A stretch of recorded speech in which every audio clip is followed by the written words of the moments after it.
with ZipRecruiter. The Vatican says Pope Francis' condition remains stable, although his prognosis is reserved. More from ABC's Terry Moran. He has been able to resume some light respiratory physiotherapy to strengthen his lungs, and he is not on any kind of mechanical ventilation at this time. But Francis's doctors say his prognosis remains guarded. They're taking this one day at a time. Sources tell ABC News the Pope needed medical intervention amid 2 episodes of acute respiratory failure. Uber is shifting gears in Austin, Texas, where the rideshare service is partnering with Waymo to dispatch self-driving cars. The robo-taxis will be hitting Austin streets ahead of Tesla CEO Elon Musk's goal of launching a fleet of electric self-driving cars there. New Orleans wouldn't let a little weather rain on its parades. Mardi Gras has been celebrated in New Orleans for over 300 years, and Police Superintendent Ann Kirkpatrick recognizes that. Carnival is a very important cultural event for our city, and so if I can accommodate and do it safely, I am going to try. The result? 2 of the most popular Mardi Gras parades, Zulu and Rex, stepped off just before sunrise today. Jim Ryan, ABC News. The countdown is on for Butch Wilmore and Suni Williams to return to Earth. They spent 9 months on the International Space Station after getting stranded by Boeing Starliner. Williams says she can't wait to be reunited with her retrievers later this month. Dave Packer, ABC News. Give the star in your life the brightest gift in the world. Name a star after them. This is Rocky Moselle with International Star Registry. For $59 and a call to 800-282-3333 or visit starregistry.com, you can name a star for birthdays, weddings, or even memorials. Over 45 years, we have named millions of stars for celebrities and individuals from around the world. The star you name will be recorded in book form in the U.S. Copyright Office. Visit starregistry.com or call 800-282-3333. News Talk 610 AM and 102.1 FM. KBNU. 5:05 on this Tuesday afternoon. I'm Will Feelright with your KBNU News Update. Well, a 43-year-old man from Las Vegas, Nevada has confessed to sexting with a 16-year-old boy in Cache Valley. Robert James Sacedo accepted a plea deal last week that will likely send him to prison. Sacedo appeared last week in Logan's First District Court where he accepted a plea deal, pleading guilty to multiple felonies. According to prosecutors, the Cache County Sheriff's Office began investigating Sacedo after a man called 911 back in March, telling deputies that he had found messages on his son's phone sharing nude photos of himself with the adult male. Now, the messages took place through several social media apps with an individual who went by the name of Rob. They also included discussions about meeting up. Now, deputies were able to seize the phone for forensic evidence and then track those messages to Sacedo. According to court records, he has a lengthy criminal history involving children. Now, Sacedo has been in the Cache County Jail since being arrested by law enforcement in Nevada and extradited back to the Cache County Jail on February 1st. He's being held on $40,000 bail and is scheduled to be sentenced April 14th. Well, yesterday, the Supreme Court declining to hear a petition from the Utah Attorney General's office, which now leaves in place a Utah Supreme Court decision that overturned the death sentence of Doug Lovell. Now, he was convicted of murdering Joyce Yost back in 1985 to stop her from testifying against him in a rape case. Now, that conviction, which was handed down twice, remained in place. Now, court records state that Lovell tried twice to silence the potential testimony from Yost by hiring 2 separate people to kill her. Now, when neither attempt was successful, prosecutors said that he took it upon himself and abducted Yost and strangled her in Ogden Canyon before disposing her body in an unknown location. Now, as part of a plea deal to save him from the death penalty, Lovell pleaded guilty in 1993 under the condition that he would provide investigators with the location of Yoist's remains. Now, a judge imposed the capital punishment anyway on Lovell, even though he was never able to tell investigators where Yost's body was. Now, the state Supreme Court in 2010 allowed Lovell to withdraw his guilty plea on grounds that he had gotten bad legal counsel. He was retried and found guilty again in 2015. And according to law enforcement, a video that was taken from buildings near a crosswalk in Kearns shows Adam Mamet just moments before he was struck and killed in a crosswalk. Now, according to police, he was initially identified as a 12-year-old boy, but then the police later clarified that he was in fact 14. Unified Police Department's Kearns Precinct Chief Levi Hughes said that the information they have now shows that Mamet did not stop, but in fact continued on his bicycle right out into traffic. On the crosswalk, police are still investigating the evidence, but they said this tragic crash is a reminder to always be paying attention. Well, weather this hour is calling for clouds and some overall clear skies as we head into the overnight hours. As temperatures have been in the mid-40s today, tonight we're going to drop into the mid-20s, and then we'll start to see an increasing chance of some rain beginning tomorrow, and that's going to increase Wednesday night into Thursday when rain and snow is going to be expected for most of the day. Then it starts to taper off by Friday, and we'll see sunny skies returning for the weekend. And news and weather brought to you by Whole Tree Care. Right now, get 10% off. Trees and shrubs getting trimmed just in time for spring. It's Whole Tree Care. Give them a call at 760-6587. I'm Will Feelright with your KVNU News Update. Jason Williams and Hour 2 of KVNU's For the People show coming up next. Did you lose your fruit tree harvest last year? Don't let pests and disease take over again. Now's the time to protect your trees with Logan Extermination's Dormant Tree Spray Services. This time-sensitive treatment stops insects, insect eggs, and diseases before they start, keeping your trees healthy all season long. Logan Extermination will treat all trees and offers season-long protection packages too. Don't wait. Schedule today. Call Logan Extermination at 752-8450. That's 752-8450. Logan Extermination, a division of Anderson Seed and Garden. The latest news 24/7. News Talk KVNU 610 AM and 102.1 FM. This is Ty again over at Chimney Fireplace. More often than not, people will say to me, "We sure wish we would have had you come and put in our fireplace. The one we have is too small, it doesn't look right, and doesn't put out any heat." They will also say, "We knew you serviced and cleaned gas fireplaces and wood stove chimneys, but we didn't realize that you sold and installed new appliances." My response is usually the same. Yes, we sell and install some of the best brands in the industry, like low-pipe wood stoves and Fireplace Extraordinaire wood and gas fireplaces. We specialize in fireplaces that actually work, actually heat, and people can be proud of to be the focal point of their home. To find out more, go to chimchimney.com. Hi, this is Gordon Deal. Wednesday on This Morning, America's First News, recapping President Trump's address to Congress, plus how his opponents are struggling to keep up with his executive orders. Also, if you're among the thousands of federal workers shown the door, we'll have tips on making a career change after leaving Washington, and 5 ways to avoid the aggravation of today's high egg prices. Wednesday on This Morning, America's First News. From 4 to 6 on News Talk KVNU, 610 AM and 102 FM. Your station for news and talk.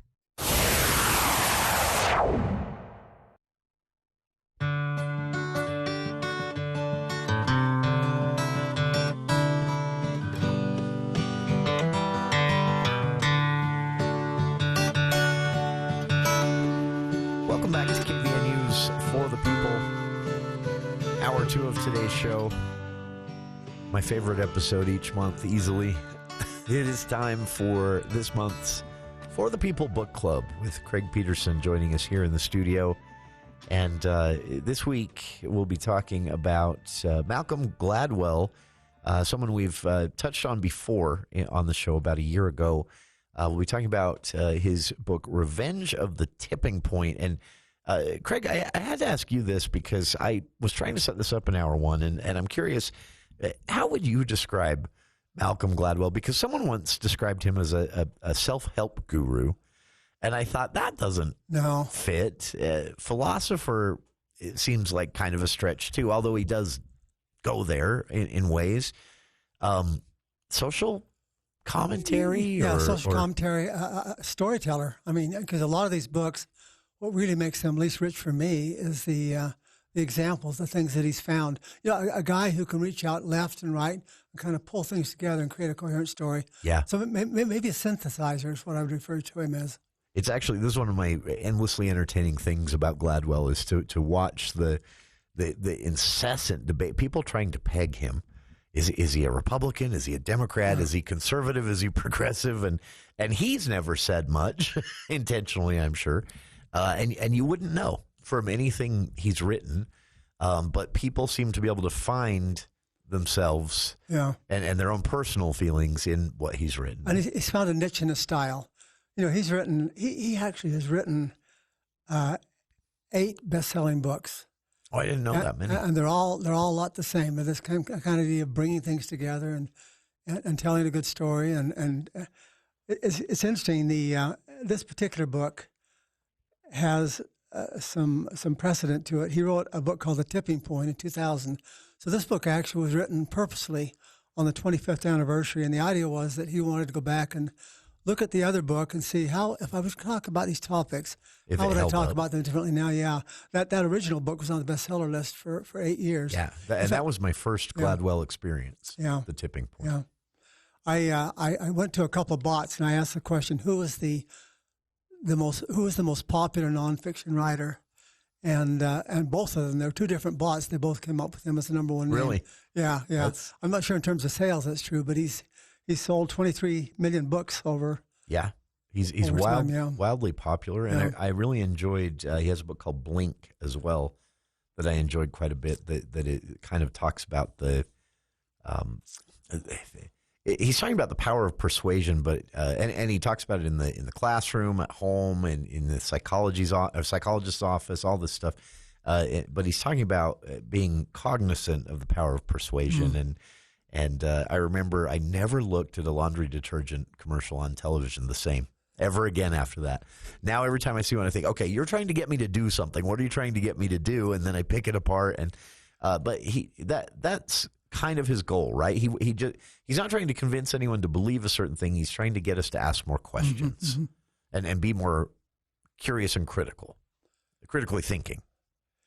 A lot of them, a lot of them are. His books. You mentioned Blink. He wrote one called Outliers, which is actually one of my favorites. And really, it's about how what causes people to succeed, and his conclusion is that a lot of times it's effort or circumstance. But there are a couple of things in that book that I really liked. Maybe the most famous thing that he ever wrote is what he calls his 10,000-hour rule. And the rule is, and the way he describes it with Bill Gates, we think, Bill Gates was a guy who was smart and got lucky and made a lot of money. Good timing. If you go back, good timing, great timing. Timing is always important. Sure. But if you look into his history, when he was in that just 1 year he spent at Harvard, he was able to kind of hack into their computers, and he spent hours and hours and hours practicing coding. And the idea that Gladwell draws out of that is most people who are success, the key is 10,000 hours of preparation. That Gates did 10,000 hours of coding. That allowed him to have the capability he does now. There's one other really quick story I want to mention from that book. He starts out that book, Outliers, and he talks about, he looked at the NHL, Hockey League, and he noticed that almost all the very best players, huge proportion of all the players, were born in January or February. Really? And he thought, why could that be? And it turned out, first of all, most of them are Canadians. And in Canada, what they did is when they put hockey players on teams as a kid, they divided them on January 1st. Okay. And so what that meant is if you're a kid who's 6 years old and your birthday's in January, February, you're playing with kids who were born 10 months later in November, December. And if you're 6 or 7, that makes a huge difference. And so those kids, because they were bigger and stronger and more mature, were the ones that stood out. They're the ones that got preferential treatment. They're the ones that got the training. And it caused them to end up disproportionately in the NHL. How fun. That makes perfect sense. I'd never thought of that. But that would be the most obvious and likely explanation. He's got another one called David and Goliath. Another one called David and Goliath, where he talks about how underdogs could win. And then another one called Talking to Strangers basically says, we have no idea for the most part how to approach people because we don't know what they're really thinking and what their backstory is. Oh, that's So I found this. He has a really funny interview that he did. I'd never seen this until kind of prepping for today, where he talks about someone asked him about his reviews, and that people are either praising him, saying everyone should read this book, or they're saying, what a hack. Why is this guy even so popular? I don't get it. He's not even that insightful. And he's not a scientist and blah, blah, blah. And he said, he was asked about that. Does that bother him? And he said, no, I feel like that means I'm doing what I'm setting out to do. Because he said, I don't want to be known as an expert. I don't want to be known as someone that you should read my book and then just believe what I say. And he said he tries to avoid that in his books, drawing conclusions too much for the readers. And that I really respond to that, especially if you consider his topic choices. And for listeners not familiar, so The Tipping Point, the book that today's book is kind of a sequel to, The Tipping Point talks about social behavior when social behavior crosses at what he calls a tipping point, and then just kind of catches on like wildfire. He gives examples in The Tipping Point about personal attitudes towards a flu epidemic, but he also talks about fashion trends and the way that social trends have actually lowered the crime rate. I remember he talks about that in The Tipping Point, that the crime rate actually went down because of certain social trends that have popped up over the years. And but he talks about this in the modern world, how the way we consume information and disseminate ideas might be really disrupting the positives of that social those social trends when they catch on. In fact, the two books have a little different tenor to them. The original one is fairly positive. It's about tipping points that cause positive social consequences. Good stuff. This one's more negative. Oh, really? Things can happen. Here's a good way to maybe think about the book. Do you ever play the game Jenga? Yeah. Scary. Raises my blood pressure. So for the two people out there that haven't heard about Jenga, so Jenga is a huge pillar of pieces of wood, and the idea is you take turns taking one out until finally the whole thing comes tumbling down. Yeah. And it's actually amazing sometimes how long it will stand with these big holes in the middle of it. But that person who pulls out the one that causes it to fall down, that's literally the tipping point.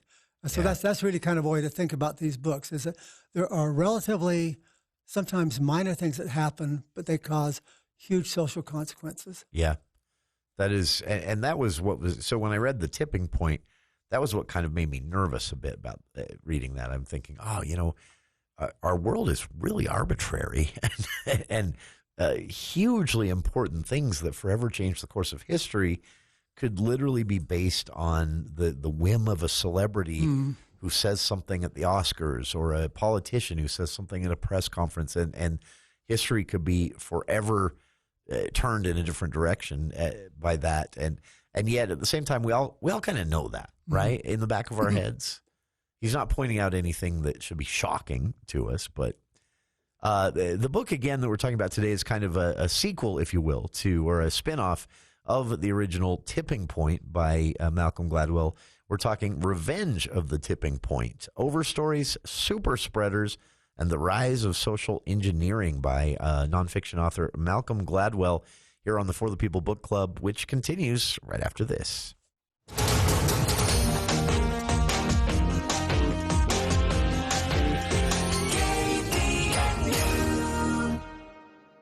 Hey, business owners, when it comes to your commercial insurance coverage, you deserve the best. This is Matt Robbins with Quality First Insurance. As an independent auto owners agency, we have access to many carriers and will give you options. We work hard to protect your business because you've worked hard to build it. Let's give your insurance coverage a fresh look. You've got nothing to lose and everything to gain. Call us today, 435-752-0101.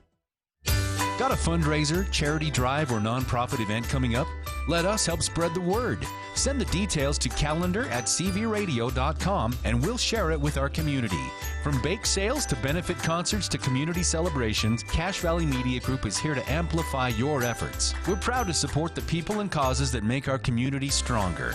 Email calendar@cvradio.com today and let's build a better, more connected community, one event at a time. Intermountain Budge ENT Clinic has an experienced and caring team of physicians and staff to assist you with all of your ear, nose, and throat concerns, including head and neck surgery. Doctors Kaiser and Wilson and their staff at Intermountain Budge ENT Clinic will work together to provide excellent care and support throughout the entire surgery process, from your pre-op visit to your full recovery. And they accept all insurance. For more information about Doctors Kaiser or Wilson, search Budge Clinic ENT or call 435-716-1420. Local care with Intermountain expertise. Welcome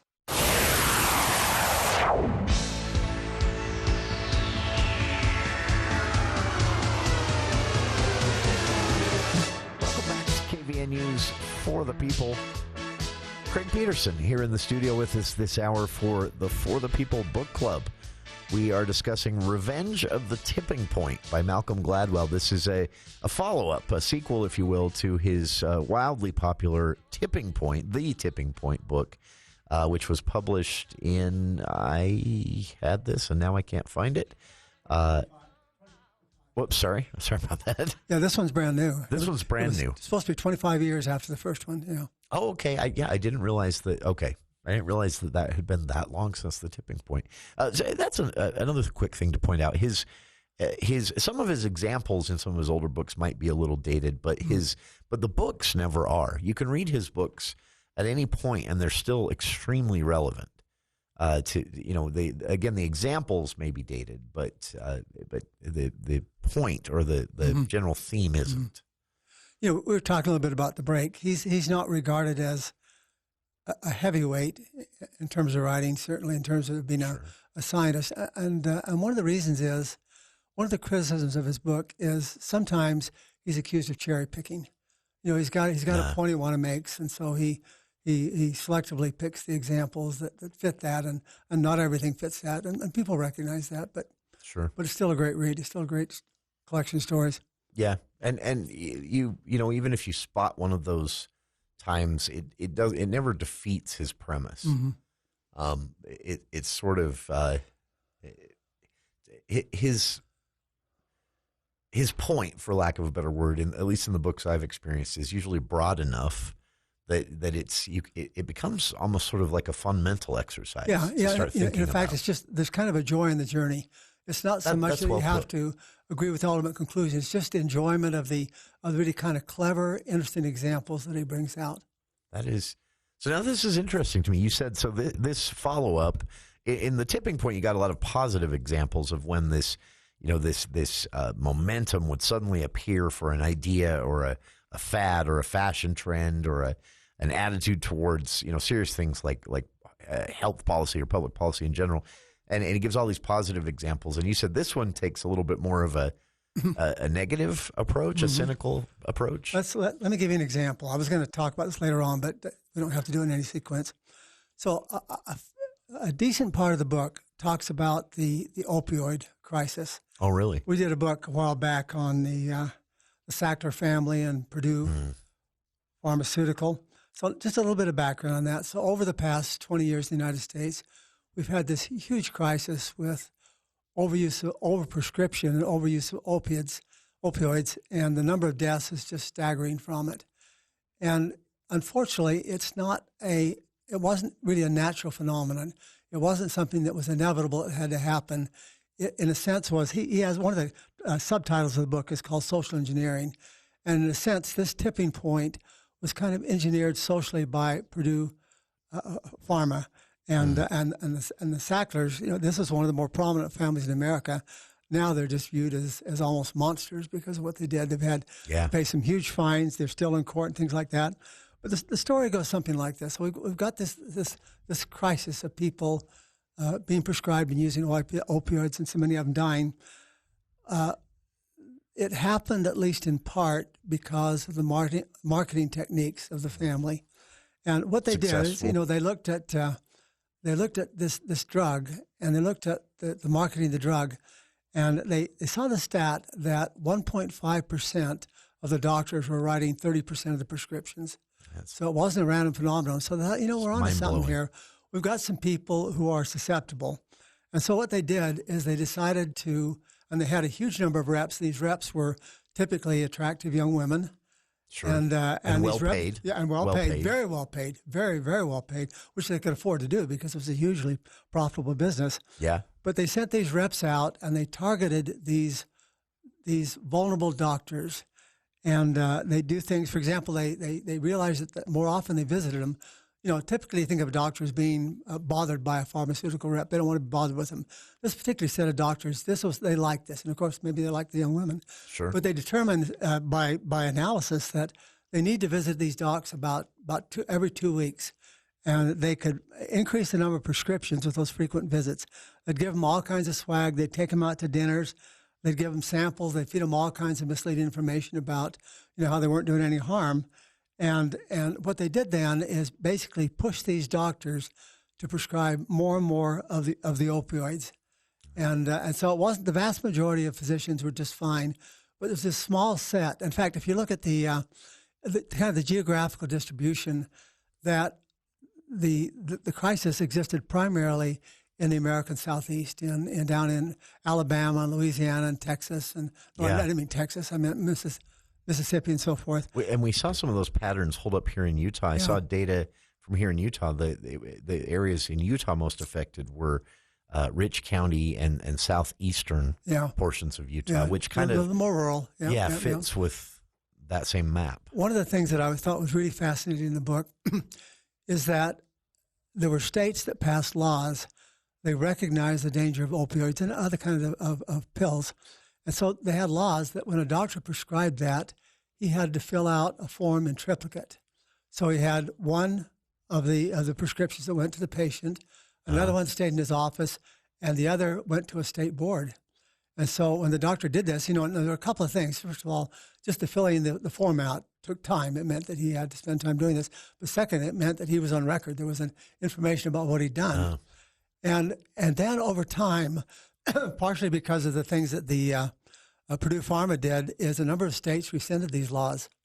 And so you had a perfect sociological experiment of states that had these triplicate form laws and those that didn't. And what it revealed was that the prescriptions of opiates were hugely more frequent in the states that either didn't have these laws or rescinded their laws. And you can see that pattern still, when you see maps of opioid abuse backwards or even today, you can still see that same pattern of states that have taken those steps, the states that haven't. And that, from the perspective of social engineering, for lack of a better phrase, is scary. Which is what it is, yeah. There's one other thing that's kind of interesting you brought out in the book. Pharma, after a while, and particularly because of political pressures that they were feeling, legal pressures they were feeling, they realized that they had to make it less easy for people to abuse these drugs. And initially what they'd done, what made their opioid drug, their OxyContin drug, popular is that it was a slow-release drug. And so you took it, and then over a period of time, you didn't have to keep taking it. It worked for a period of 24 hours. What was happening is that the addicts were taking these pills and crushing them. And so then they could snort them, and they got the thing all at once. Well, Pharma finally, after years and years and years, modified the drug so that couldn't happen. I don't remember exactly how they did it. But what it did is it made it so that the opioids were less easy to abuse. But what it did is you had a set of people who were addicted to opioids, and because they couldn't use the opioids, they shifted to heroin and fentanyl. Yeah. And so paradoxically, in solving the problem with the opioids, which was a legal drug that had to be prescribed, they forced people to illegal drugs, which could be used with impunity. That is, every time I think of that, I remember the story. Deseret News had a story of this woman and her husband, and they talk about how this made sense to them at the time. But she developed an opioid addiction after, I think it was a really bad back injury. And then her doctor said, you have a problem, and he cut her off. And she and her husband were driving from American Fork to Liberty Park in Salt Lake to buy heroin. And both of them said, at no point did we say to each other, what are we doing? Because she said it was just this, like the frog in the boiling water. It was this slow transition into junkie. And I remember the Deseret News story just thinking, wow. And it reminded me of this line of thought, this idea of, this, because this really was kind of a fad, right? Within the medical community. Oh, opioids are amazing. Let's give them for everything. The book, again, Revenge of the Tipping Point by Malcom Gladwell, is the point or the topic of our discussion today here on the For the People Book Club with Craig Petersen. Stick around. More to come after this look at the news with KVNU's Will Feel Right.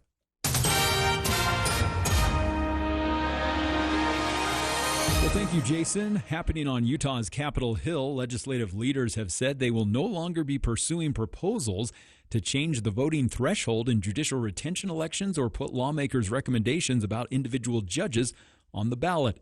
In a statement yesterday, Senate President Stuart Adams and House Speaker Mike Schultz said the decision to pause the bills came after thoughtful conversations and in a spirit of collaboration with the judiciary.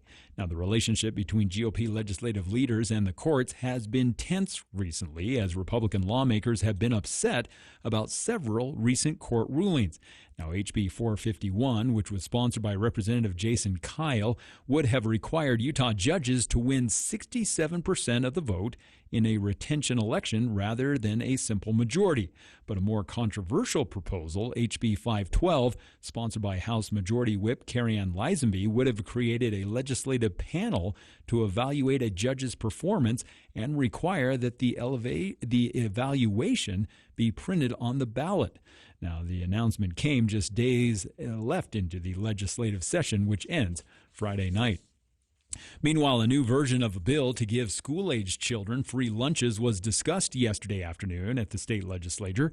HB 100 got $2.5 million from the budget on Friday so that kids don't go hungry in the classroom. Now, the sponsor, State Representative Tyler Clancy, said that over the weekend they had tweaked the bill to cover kindergarten through 12th grade students with that funding. Now, previously it only covered K through 6th grade.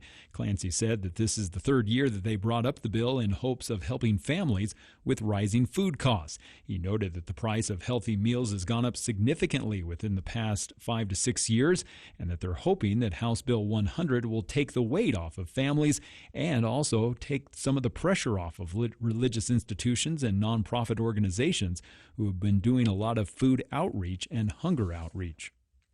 Meanwhile, Idaho's legislation that would end the state's participation in a regional medical education program is facing a groundswell of opposition. WWAMI, which stands for Washington, Wyoming, Alaska, Montana, and Idaho, is a partnership that's overseen by the University of Washington School of Medicine to train physicians in the region.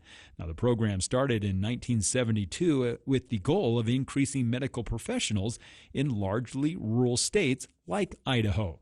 Now, Liz Woodruff is head of the Idaho Academy of Family Physicians, and she says that while there are opportunities to grow medical education, ending the program would be a major blow to the physician pipeline in the state. She notes that since 1972, Idaho has retained 73% of graduates of the program in the state or affiliated states. And Woodruff says the surge in support for WWAMI in the past week is now reaching the Capitol. We believe that community concern about legislation that would end WWAMI has created an opportunity for lawmakers to think more about medical education and how we can grow it in Idaho in effective ways. And we believe that any future for medical education needs to include the WWAMI program. However, supporters of ending House Bill 176, which would end the partnership, say that the state has had issues with the University of Washington, in part because the school hasn't agreed to the state's request on restricting spending on abortion care. Well, we're going to see some clouds overnight tonight as temperatures have been in the mid-40s today, and now tonight we're going to be down into the mid-20s as clouds will increase overnight. That's going to bring a small chance we could see a little bit of rain and snow possible for Wednesday, but then increasing Wednesday night with more rain and snow likely for Thursday as this line of storms coming in, bringing some moisture towards the end of this week. It should clear out by late in the day Friday and leave us with sunny skies for Saturday and into Sunday. And more of KVNU's For the People show coming up next with Jason Williams. This news and weather brought to you by Triton Medical Supply and Transportation, a partner for all your medical needs. It's mytritonsupply.com. And I'm Will Feelwright with your KVNU News Update. ABC News, I'm Dave Packer. Tonight, President Trump's first address to Congress of his new term. On the same day, he imposed tariffs on Canada, Mexico, and China imports. To Washington and ABC's Mary Bruce. Tariffs have long been a cornerstone of the president's economic policies, and he's offered a wide range of reasons for why he feels these new tariffs are necessary. The big question now, how much pain might Americans feel from this, and will he prepare them for that in his speech tonight? After Friday's Oval Office diplomatic blowout, a pair of sources now telling ABC News that Ukraine could sign a high-stakes mineral deal in the coming hours. This coming after the president directed his administration to pause military aid to Ukraine. ABC News has learned that the IRS is preparing to cut as much as half of its staff as part of the Trump administration's latest round of cuts to the federal workforce. A powerful winter storm sweeping across the central U.S., high winds, blizzard conditions, a confirmed EF1 tornado touching down in Oklahoma, the system now moving east. This is ABC News. Hi, I'm Wendy, co-founder of Bell Sculpt. I know what it's like to feel uncomfortable in your own skin, worrying about how you look, feeling drained, and just not like yourself. Hormone changes, pregnancy, or aging can lead to weight gain and challenges that aren't your fault. That's why I believe so strongly in what we do at Bell Sculpt. I've had a procedure myself, and it transformed more than just my shape. It boosted my energy, metabolism, and confidence. If you're ready to feel like yourself again, Bell Sculpt is here to help. Book your free consultation at bellsculpt.fm. Get your furnace fixed. Call Gary Riggs. Get your furnace fixed. Call Gary Riggs. If you're having heating trouble and you need your furnace fixed, just pick up the phone and call Gary Riggs. 435-512-6633. We'll come to you. Our service fee is low, just $25. We repair all brands and have certified installers. Get your furnace fixed. Call Gary Riggs. Get your furnace fixed. Call Gary Riggs. It's tax season, and your neighborhood H&R Block is here to get your taxes squared away. Just walk in or make an appointment and get 100% accuracy and your max refund or your money back. So file with confidence, knowing you have expert local help when and where you need it. All year long at H&R Block in Logan. Walk in or call 752-1651 or download the H&R Block app and see for yourself why it's better with Block. All tax situations are different. Not everyone gets a refund. Limitations apply. See hrblock.com/guarantees. It's the Napa Gold Filter Sale, featuring up to 60% off filters for everything from your car, your backhoe, to your side-by-side. Get your machine fired up this season with Napa Premium Synthetic Oils, $3.99 a quart. Napa Synthetic Blend Motor Oils, $3.29 a quart. Seafoam Motor Tune-Up, $7.99 a can. The Gold Filter Sale, now through March 15 at your Preston to Providence Napa Auto Parts. Napa know-how. Napa know-how. I'm sorry I'm here for someone else, but it's good to see your face. And I really hope you're doing well. I hope you're doing well.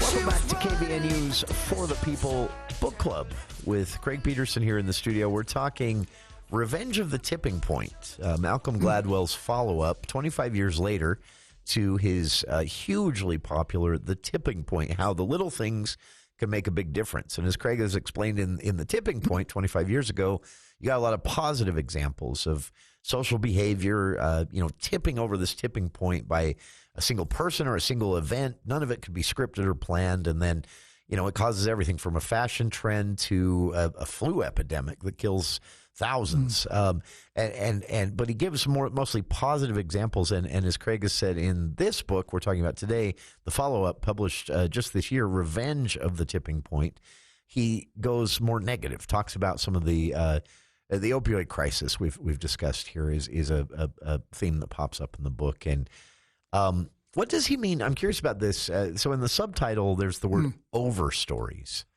What does he mean by over stories? Jason, your segue is absolutely perfect. Oh, is it? Sorry, I didn't plan that. Couldn't have been better, yeah. In fact, let's talk about that for a moment. So think about a rainforest. And a rainforest typically has a canopy. That's what's up on top. And the canopy, in some cases, might be fairly sparse. In some cases, the canopy might be really lush and full. Okay. But the nature of the canopy affects what happens on the ground at the bottom of the forest. If you have a really lush canopy, then the light doesn't get through. And basically, it's like the Amazon. Basically, like the Amazon, you have just pretty much barren ground, not much underbrush down below. So the idea of an overstory is the conditions or the beliefs or the situations that an area or a circumstance exists in that causes certain outcomes, that the overstory dictates what happens down at the ground level. I see.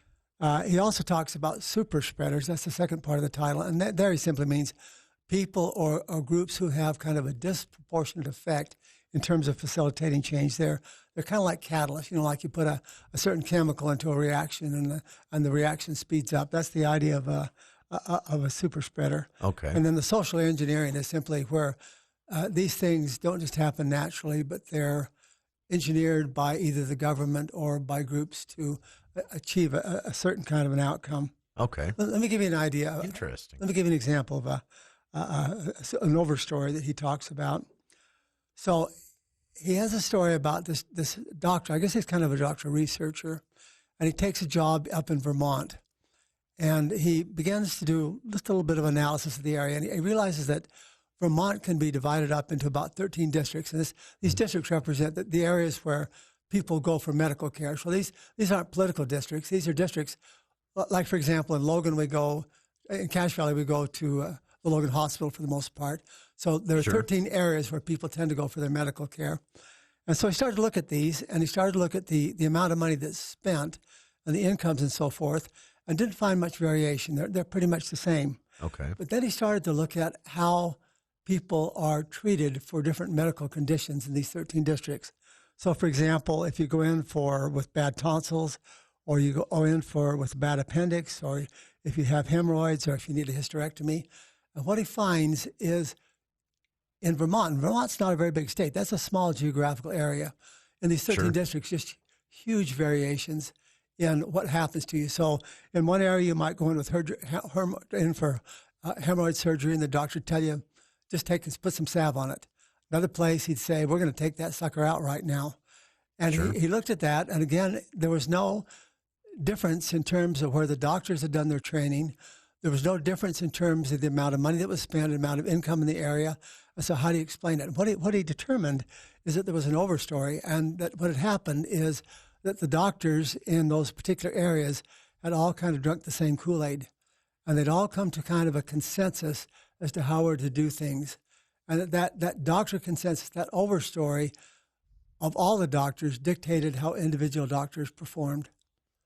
He said the variations were stunning, not just like 2 or 3%, but maybe a 2-time or 3-time likelihood that a particular procedure would be treated in a different way. That is interesting to approach it that way. But sorry, go ahead. He has another one. He talks about Medicare fraud. And it turns out that Miami is the Medicare fraud capital of the United States. And there's this For some reason that clicks, right? yeah. He talks about a guy who has been kind of a decent guy and all his life, and he lived in Chicago, goes to Miami, and suddenly he becomes kind of the ace of Medicare fraud. The way this happens, when I say Medicare fraud, what it means is that you end up billing for procedures that either didn't happen or you overbill for them. But if you look at the surrounding communities in Florida, you find a completely different result. You find much more lower levels of Medicare fraud. And what he determines is, again, there's an overstory, and the overstory is that Miami has been kind of overwhelmed by illicit drugs and by crime cartels and so forth. Sure. And basically it's eroded kind of the civil and the legal and the moral foundations of the community. And so this overstory made it more acceptable to engage in Medicare fraud. That is so interesting to think of that. So we would all like to think we're smarter than that, right? That wouldn't work on me.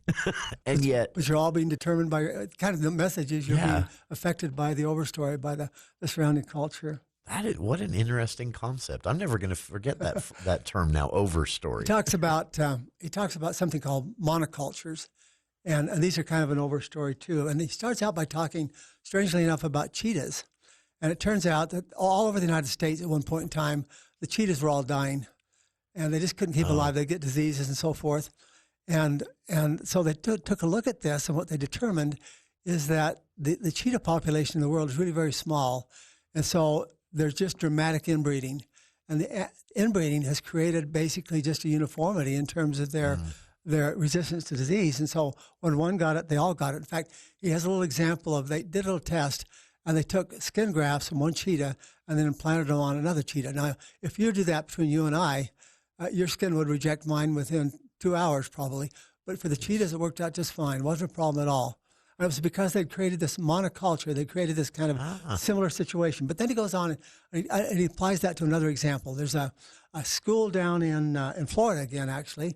and he refers to it as Poplar Grove. That's not the real name, but Sure. but it's a real school, real place. And this school is the perfect school. That their athletic teams win state almost every year. Their kids go to Harvard and Yale, all the academic honors, and even the bad kids in the school are good kids. Even the kids on the fringe really don't deviate very much. Even the rebels are even the still rebels, getting A's. Exactly, yeah. And the parental expectations are just off the charts. If your kid gets an A-, then he's probably failed for life. His life is ruined. Sure. But what happens in that school is there's a young girl who jumps off a bridge, commits suicide.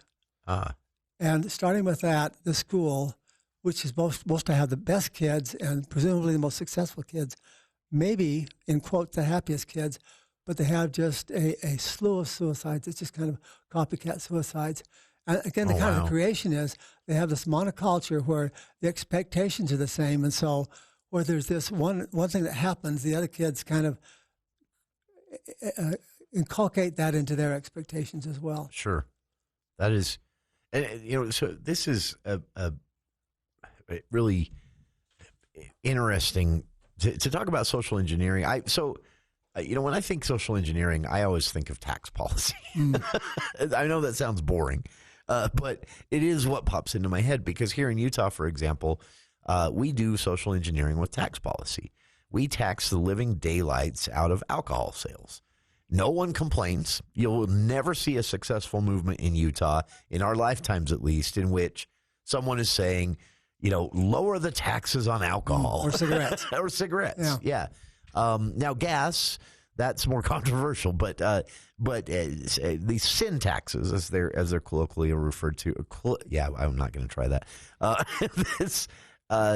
That's a type of social engineering where you're okay. So fast forward to my point here. Some of these stories from this book that you're talking about, it almost seems like the theme is the risk is you're too successful, and so then you start missing things. Well, that was the last story, certainly. Yeah. He has a really interesting story on social engineering. He talks about Harvard, and Harvard for years and years and years had kind of a concept about the ethnic and the racial composition of the school, that there shouldn't be too many Jewish people, there shouldn't be too many Asians, there shouldn't be too many African Americans and so forth. Sure. And yet when they did admissions just based on merit, then what they saw is that in particular the Jewish and the Asian populations, their numbers began to increase. And at some point in their policy formulation, they decided we need to get back to where we were. And one of the things that's kind of surprising about Harvard, you think of it as being an academic school, but they actually have proportionally about 4 times as many student athletes as USC does. They really run a lot of intercollegiate sports there. And the particular example that he talks about is women's rugby. Now, there's kind of an unlikely sport. Sure. Women's rugby, because rugby is a violent sport. Very mean. I don't know how they survive. Yeah, but Harvard has aggressively pursued women's rugby, and they're pretty good at it. And you wonder why. Why would they pursue that? And here's the explanation that Gladwell comes up with. So as you think about going out and recruiting these student athletes, rugby players, the rugby players aren't kind of a random segment of the population. Sure. They tend to be white, and they tend to come from affluent families. Sure. And so by bringing in female rugby players, they bring in white, high-income women. And that helps them to maintain their desired demographic proportions. So there's social engineering. Yeah. Social engineering through college athletics. This is fascinating to discuss. The book, again, the topic of our discussion this month on this episode of the For the People Book Club with Craig Petersen is Revenge of the Tipping Point, Malcom Gladwell's follow-up to his wildly popular The Tipping Point, published 25 years ago, talking about super spreaders, the rise of social engineering, over stories, as we've discussed, and basically pointing out that a lot has changed since he wrote his original book, and this follow-up taking a little bit of a darker turn. Stick with us. More of the For the People Book Club to come right after this. News Talk 610 AM, 102.1 FM, KVNU. I'm Larry Gelwicks, the getaway guru for Morris Columbus Travel and Celebrity Cruises, with the biggest cruise promotion of the year, with huge discounts off your cruise fare and free amenities. Sail the 7 seas in luxury with Celebrity Cruises and Morris Columbus Travel. And for the best travel deals on the planet, give us a call at Morris Columbus Travel. Come on and get away, Morris Columbus.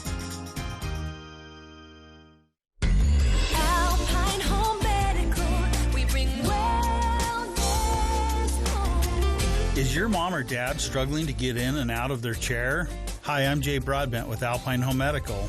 We've seen it happen for years. As customers come into our store and they've had a recent fall, they're finally ready to ask for some help. Don't wait until you're injured. We have everything you need to avoid the fall before it happens. Now until the end of February, we're running a deal that we think you're going to love. When you purchase a lift chair, you can unlock 10% off your entire purchase. Get side tables, canes, shower chairs, walkers, and even ramps. We're open Monday through Friday. We've got stores from Idaho Falls to St. George and now in Tooele. Come into any one of our 11 locations and let us help you. Find us online at alpinehomemedical.com. Alpine Home Medical, we bring wellness home.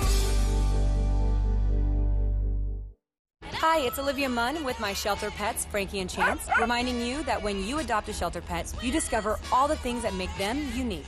Adopt pure love at theshelterpetproject.org. Brought to you by the Ad Council, the Humane Society of the United States, and Maddie's Fund. Call 1-888-4-ALANON. Al-Anon Family Groups.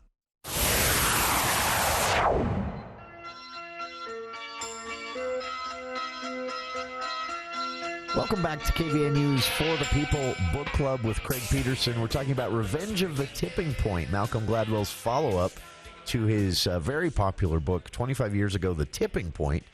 Subtitle of this new book, published this year, Overstories, Superspreaders, and the Rise of Social Engineering. Gladwell, through a series of stories telling his take on what he calls a new and troubling form of social engineering. And there are a few other things you wanted to get to here. one that's important, and the other you might think, nah, I don't think so. So the first one talks about COVID. And he talks about a situation where there was a business conference. And this business conference, they were able to trace that, this is in the early days of COVID, out of this business conference, there were 300,000 COVID infections. And what they determined is that maybe it had been one guy there who was a super spreader. He was one of the presenters. And he was infected, but it turns out that the point is that not all people are equally likely to be a spreader of infectious disease. And the thing that I found interesting is there are studies that show that one person may be 10 times as likely to spread disease as another. And the reason it has to do with the amount of stuff that you spew out of your mouth and your nose. And what they concluded from this is that big people tend to spew out more stuff. And the volume of droplets that you spew out is really kind of correlates highly with the number of infections you're going to create. It turned out that the type of saliva you have makes a difference. So if you have kind of sticky saliva, then the droplets stick to it and you're out to spew out more. But the one that I found was most interesting is that the level of hydration is a huge correlate of how much you spew out. And for people that are dehydrated, what happens is there's nothing in your mouth that impedes the escape of the droplets. And so you spew out so much more. So if you happen to not hydrate well, or if you happen to be older, or if you happen to be naturally dehydrated, you're likely to be a super spreader. Wow. But the idea is, again, this notion of it's not random, that a small set of the people create a huge portion of the problem in terms of infectious diseases. That's interesting. Second one, given the time we have. So he has a story, and it talks about attitudes toward gays. And he starts out in about 2000, and at that time, the public attitude toward gays was fairly negative, that there were numerous occasions where there were ballot initiatives for gay marriage and so forth. They all failed. Sure. And they all failed substantially, and the polls suggested the public was not supportive of gay marriage. On TV, gays were portrayed in a certain way, and they tended to be portrayed as people they were sexually driven. They tended to be isolated. They were never kind of an intrinsic part of the show. Sure. They were there without relationships, and they really were one dimensional. And then there was a show that came on television, and the show, I actually never saw it, I don't think. If I did, I don't remember it, but it's called Will and Grace. And Will and Grace was about a gay man who lived with a straight woman as friends. And his point, and you can take this for a grain of salt or whatever, is that particular show, and it ran for about 8 seasons, normalized people's attitudes toward gays. And they saw them, people who hadn't had any contact with gays, now saw them in a different way, saw them as being normal individuals. Regular people. Regular old people, yeah. That's interesting. And what happens subsequent to that is that the shift in public attitudes and the shift in success in terms of ballot initiatives for gay issues probably changed more rapidly than any other issue in American history. I mean, it went from everything lost until things began to win. It went from gays are aberrant to gays are normal. And he attributes that to the overstory that was created by Will and Grace. How Again, interesting. You can believe that or not, throwaway but it's an sitcom, interesting idea, basically. yeah. Throwaway sitcom, yeah. It makes sense because this, we know that this is how, in social studies, in sociology, we know that this is how it works. That we fear things that we have never been exposed to or that are different from us. So it makes sense a TV show could. That's interesting. That is. So with 1 minute left, totally unfair question. Does he have any advice for the future? Does he say anything about where all this is going? Yeah, he says you ought to go into a cave. I thought about that. But it's interesting. That's an interesting point, though, because this book is more negative than the first one. Yeah. And that may reflect simply the fact that his perspective on life has changed. That's an interesting thought. Maybe he's getting jaded doing all this research. Fascinating author, fascinating book. The Tipping Point and the follow-up we've discussed today, Revenge of the Tipping Point by Malcom Gladwell, available literally everywhere. Give it a read. And Craig Petersen, thank you for your time. To our listeners, thank you for your time. Stick around. Dave Ramsey is next. We will be airing the President's State of the Union address tonight as well, starting at 7 p.m. here on KVNU Logan.